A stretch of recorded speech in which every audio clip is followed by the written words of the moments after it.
नमस्कार, आप देख रहे हैं सदर्शन एक्सप्रेस। निष्पक्ष बेखो बुलंदाबाद और वानसूर से जो वर्तमान में उपलब्ध संसाधन हैं उन्हीं में से भी आमजन को संतुष्ट किया जा सकता है। शेखावत, बिजली चोर रहें सावधान, कभी भी भरी जा सकती है बिजली चोरों की वीसीआर।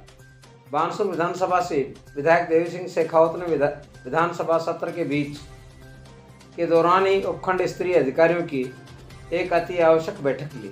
बैठक के दौरान बिजली, पानी और आवश्यक सेवाओं के लिए प्रशासन को दुरुस्त व तंदुरुस्त रहने की सलाह दी।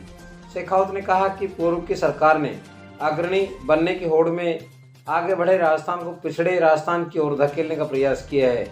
बिजली, पानी जैसी अति आवश्यक सेवाओं के लिए हमें मजबूर कर दिया। उन्होंने कहा कि दूरदृष्टि रखने वाले प्रदेश के मुख्यमंत्री भजनलाल शर्मा ने भांपते हुए शपथ लेने के बाद दिल्ली प्रस्थान कर राजस्थान के लिए 550 मेगावाट बिजली लेकर राजस्थान लौटे। शेखावत ने कहा कि अभी भजनलाल सरकार प्रदेशवासियों की समस्याओं को लेकर चिंतित है, पर खरीदार को कोई बेचने वाला नहीं मिल रहा। मुख्यमंत्री भजनलाल शर्मा प्रयास कर रहे हैं कि प्रदेश की जनता हर मौसम में प्रसन्न रहे।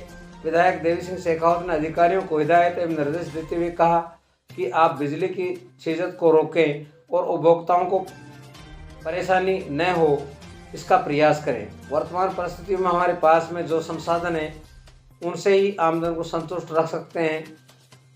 उन्होंने कहा, जो भी किसी तरह की समस्या आपको लगती है उसे मुझे बताएं, अपना फ़ोन आमदन के लिए उठाएं। यदि बिजली कहीं छीजत हो रही है तो उसको रोकें। और मैं जब भी गांव आता हूं तो मुझे भी पता चलता है 3-4 घंटे आम बात लाइट रखना हो तो ये लोड शेडिंग का कारण ऐसा है, जो मंत्री जी ने भी बताया, एक्शन साहब भी बता रहे हैं कि ये 2-2.5 घंटे तो उसमें लग जाते हैं। दिन में तो सौर ऊर्जा वगैरह की वजह से कार्रवाई चल जाती है, लेकिन रात को अभी सरकार इस व्यवस्था को दुरुस्त करने की दिशा में काफ़ी काम कर रही है, लेकिन धीरे धीरे ये कार्य हो जाएगा। 1-2 बरसात और हो जाती है, थोड़ी गर्मी कम पड़ेगी तो ये अपने बिजली कंप्लीट मिलने लग जाएगी। मेरा बिजली बोर्ड के सभी कर्मचारी और अधिकारियों से ये कहना है कि एक तो आपका फ़ोन आवश्यक रूप से उठे, क्योंकि लोगों का क्या है कि आपका नहीं उठता तो मेरे को उठते हैं, मेरे को नहीं तो, और मैं भी आपको ही करता हूँ। और लोगों को संतोषजनक जवाब मिले, प्रेम से जवाब मिले। जो भी है बिजली, ऐसा तो है नहीं कि भाई नहीं है आप कर दो, जो भी व्यवस्था है उनको बताएं।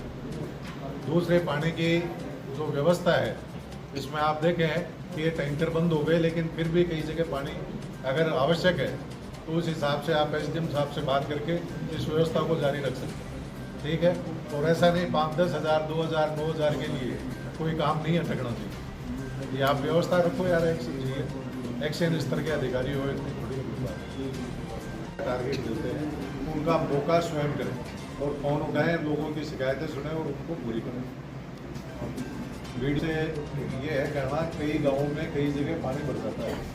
अभी बरसात में ऐसी दिक्कत है तो लोग आपके पास आते हैं, तो आप वहाँ बजट रखें और उनमें अपना ट्रॉली ग्रेवल वगैरह डलवा के और लोगों का आवागमन सुचारू। तहसीलदार, आप भी एक तो म्यूटेशन का कोई भी कार्य, जन्म या मृत्यु का किसी का अटके नहीं, बहुत तुरंत से तुरंत करें। दूसरा, कई जगह अभी लड़ाई झगड़े ज़्यादा होते हैं गाँव में, चौमासे में, तो उनका भी ध्यान रखें, लोगों को समझाइश से काम करें।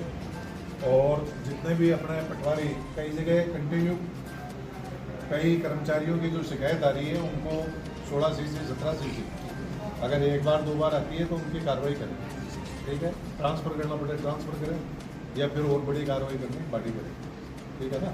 किसी के यहाँ भी मतलब पेंडेंसी नहीं मोड़नी चाहिए। और आपके मतलब जो सेक्रेटरी, उनको गाँवों में बैठना जरूरी है, और आपके पटवारी, ये मुख्य इकाई है, ये बैठे इसकी मॉनिटरिंग आप खुद करें, ठीक है।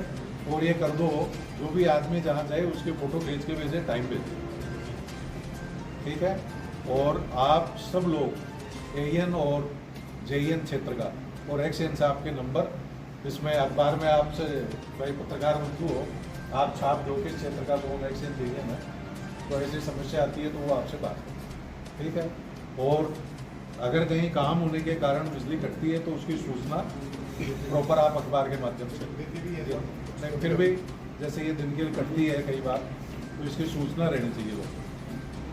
ठीक है, पानी की व्यवस्था है, आप एक्शन साहब देखो यार थोड़ा, है ना, अच्छे से देखो। ये ऐसे ये बता रहे हैं 500 मीटर का टुकड़ा, 50 मीटर का, इसके कारण से छोटे छोटे कारण से तकलीफ नहीं रहनी चाहिए। क्षेत्र जो चल रहा है और उसके बीच में भी आप क्षेत्र की जनता की समस्याओं को लेकर के आज आपने बिजली, पानी, इन समस्याओं को लेकर के अधिकारियों की आपने जो बैठक ली है, तो उसमें क्या क्या हिदायतें अधिकारियों और कर्मचारियों को दी गई हैं?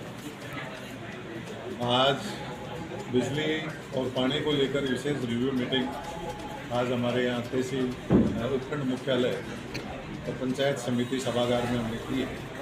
इसका उद्देश्य ये है कि जनता के लिए हम ज़्यादा से ज़्यादा जो हमारे पास संसाधन उपलब्ध है उनका बेहतर उपयोग करके लोगों की किस तरह से सेवा कर सकते हैं, इसके बारे में हमने जनता की जो समस्याएं हैं उनके बारे में अधिकारियों को अवगत कराया है और सभी को पाबंद किया गया है कि जो उपलब्ध संसाधन है उनका बेहतर उपयोग करते हुए अपने कौशल को दिखाएं और जनता को इस गर्मी में पानी और बिजली से राहत दिलाने का काम करें। खबर जयपुर से। माता पिता बुजुर्गों और गुरुजनों से हमें मार्गदर्शन मिलता है तो उनके आशीर्वाद से ऊर्जा। राठौड़। जयपुर के झोटवाड़ा से विधायक एवं कैबिनेट मंत्री कर्नल राज्यवर्धन सिंह राठौड़ ने भगवान के दरबार में हाजिरी लगाकर पूजा अर्चना की। राठौड़ ने गुरु पूर्णिमा के पावन पर्व पर झोटवाड़ा के डोंगरी कला में आयोजित सत्संग का लाभ भी उठाया। उन्होंने इस पावन पर्व पर परम पूज्य श्रद्धेय हीरापुरी महाराज का आशीर्वाद भी लिया। कर्नल राठौड़ ने इस मौके पर कहा कि माता पिता बुजुर्गों एवं गुरुओं से हमें मार्गदर्शन मिलता है तो उनके आशीर्वाद से ऊर्जा भी मिलती है। यही आशीर्वाद और ऊर्जा हमें आगे बढ़ने के लिए प्रेरित करती है। कर्नल राठौड़ ने कहा कि गुरु हमारी संस्कृति विरासत को हमेशा आने वाली पीढ़ियों को समर्पित करते रहते हैं और इसी परंपरा के चलते भारतीय संस्कृति चिरंजीवी है। उन्होंने कहा कि कालांतर से आज तक प्रत्यक्ष और अप्रत्यक्ष रूप से भारतीय संस्कृतियों को चलने का प्रयास होता रहा है, पर अभी भी हमारी संस्कृति विरासत आज भी जिंदा है। हमें अपने माता पिता बुजुर्गों और गुरुओं से तो सीखने को मिलता रहा है, पर हमें हमारे विरोधियों से भी कुछ न कुछ सीखने को मिलता है। इसलिए गुरु पूर्णिमा के इस पावन पर्व पर माता पिता बुजुर्गों गुरुओं के साथ विरोधियों को भी सादर नमन करता हूँ।